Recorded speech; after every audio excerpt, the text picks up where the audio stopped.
ముఖ్యమంత్రి చంద్రబాబుపై మాజీ మంత్రి వైసీపీ నేత అంబటి రాంబాబు సంచలన ఆరోపణలు చేశారు. జనవరి 31న గుంటూరులో అంబటి ఇంటిపై జరిగిన దాడికి ముఖ్యమంత్రి చంద్రబాబు, మంత్రి లోకేష్ పర్యవేక్షించారు అని మాజీ మంత్రి ఆరోపించారు.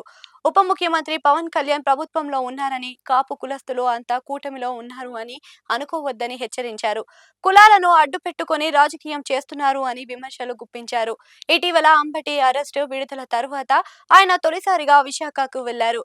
అక్కడ కాపు నేతలకు బ్రేక్ఫాస్ట్ మీటింగ్ నిర్వహించారు. అంబటి ఇంటిపై దాడి తర్వాత కాపు నేతల నుంచి సానుభూతి పొందిన మాజీ మంత్రి తన సామాజిక వర్గాన్ని ఏకం చేసేలా పావులు కదుపుతున్నారు.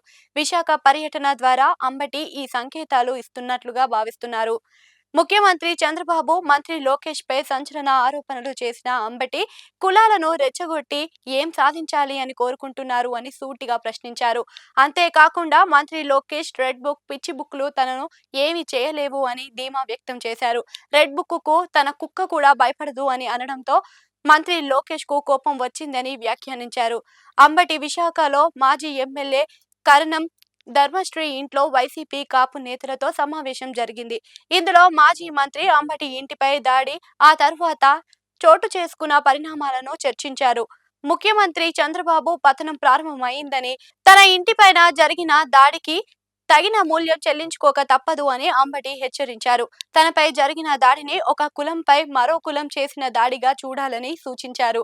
తనను 18 రోజులు అక్రమంగా జైలులో ఉంచారని, ఆ సమయంలో పార్టీ నేతలు మద్దతుగా నిలిచారని ధన్యవాదాలు తెలిపారు.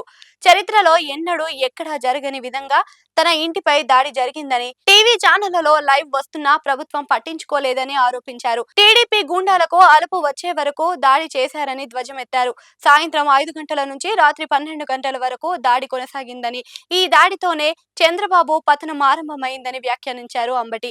పోలీసులకు అడ్డంగా పెట్టుకుని దాడి చేశారని ఆరోపించారు. గతంలోని పోలీసుల సహకారంతో కాపు నేత వంగవీటి రంగాను హత్య చేశారని, రిజర్వేషన్ల కోసం పోరాడిన ముద్రగడను జైల్లో పెట్టారని మాజీ మంత్రి అంబటి వెల్లడించారు.